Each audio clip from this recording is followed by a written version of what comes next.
Hello queens, angels, and goddesses. Welcome back to my channel. Warning: this contains boy love, and if you don't like it then please get off my channel. Water pistol, grinning face with cowboy hat. Leave you know I don't like scary things. Yaku whined, tugging his boyfriend's shirt. Lev had just told him about their friend's plan to go to an abandoned house for a fun Halloween activity to do instead of trick-or-treating. Yaku didn't understand why that meant they had to go. Then don't go, Lev said simply. No, I'm going, but why? Yaku said, whining again. Lev rolled his eyes. If you hate scary things, why are you going? Was what he wanted to say, but he knew the answer. I don't wanna be alone on Halloween. He could already hear the whine. It was adorable, not that he would tell him that, he already has a big ego, he doesn't need a bigger one. Well then get dressed, was what he decided on. Yaku jumped up, running to the closet, as Lev smiled fondly at his tiny boyfriend. He might be taller, but he has the common sense to not call Yaku tiny or small to his face. Unless he wants to piss him off, which is always fun. Yaku came out of the closet, new clothes in hand. He decided on one of Lev's favorite orange hoodies. He likes to wear them because he says it smells like him, and black ripped jeans. Going for Halloween colors? Lev teased him. Oh yeah, thought I should look the part.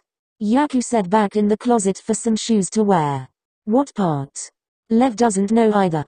Yaku got dressed and they were about to head out. Lev was already dressed, wearing a grey hoodie and black jeans as well. How's this gonna work?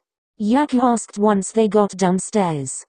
We're gonna go pick up Yamamoto and Kai, then head to the house, Lev explained, grabbing his car keys off the counter. They got in the car and headed to get their friends. Yaku was flipping the music channels back and forth over and over and over again.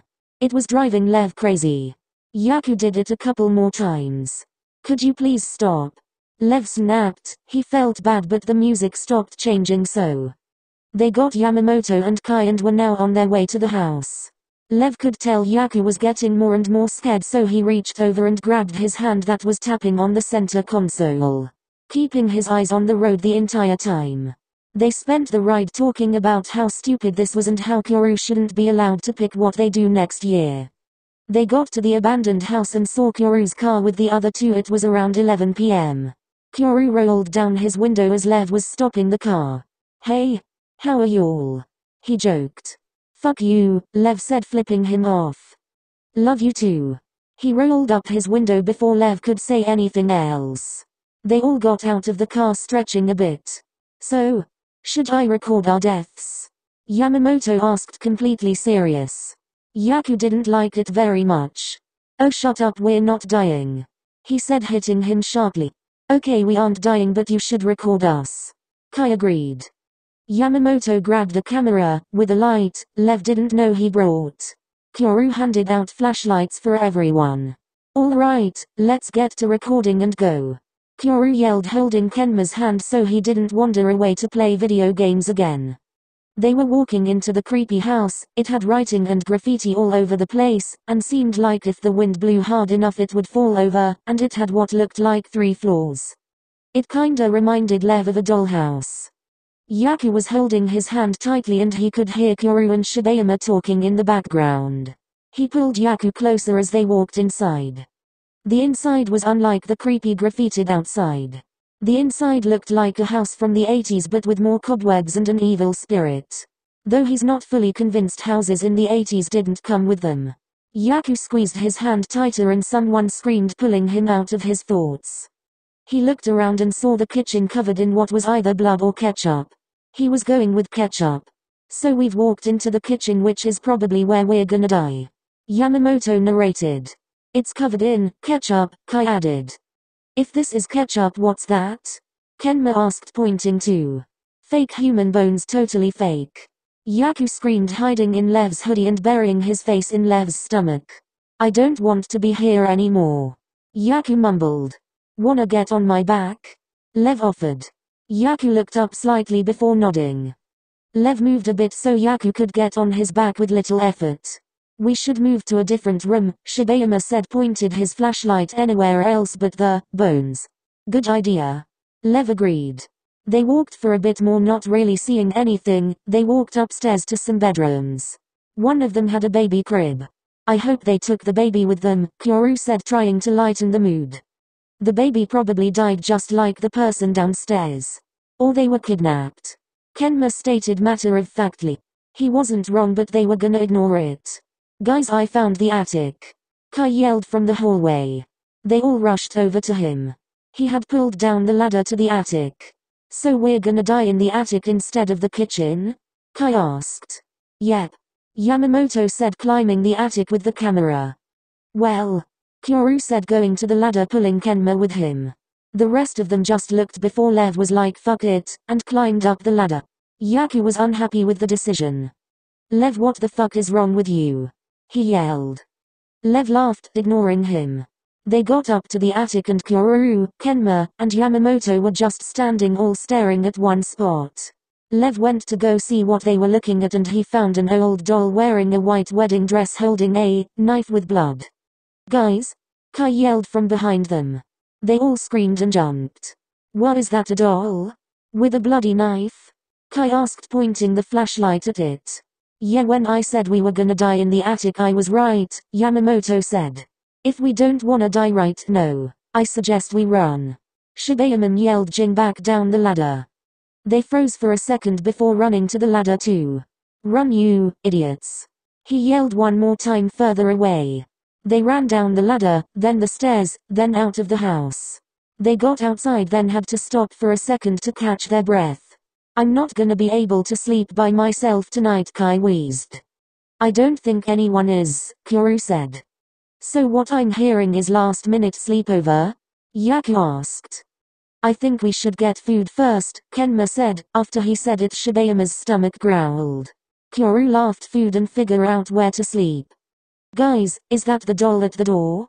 Yamamoto asked, camera light pointed at it. They all looked, and sure enough, the murder doll was standing there looking at them. They screamed and ran to the cars. Open the door, Kuroo. Kenma yelled as Lev and was putting Yaku down so he could get in the car. Lev got in and started the car, not even bothering to buckle his seatbelt before driving off, Kuroo right behind him. They drove for a bit in silence, adrenaline still pumping. Are we gonna shut up? Kai said, interrupting Yamamoto. I hate scary things. Yaku said quietly, but in the silent car, they still heard him. Me too, babe, Lev said, grabbing his hand. Can someone text Kenma and ask him where we're going? Lev asked. Yeah, I got it, Kai said, grabbing his phone. He said there's a little American diner around the corner, Kai said after a few minutes. They pulled up to the diner and got out of the car, Kuroo pulling up a few seconds later. I have no clue what this place is, Kuroo admitted once they got inside. Don't worry about it, Shibayama said. Yeah, let's find a booth, Kai suggested. They didn't have to look very far for a booth to fit all 7 of them. Mostly because Yaku's small and can fit anywhere. Now where are we spending the night? Yaku asked once they all sat down. Well, we can't stay at my house, my parents don't even want someone over for a project, Kai said, putting his hands up. Kenma? Kuroo asked. Kenma sighed.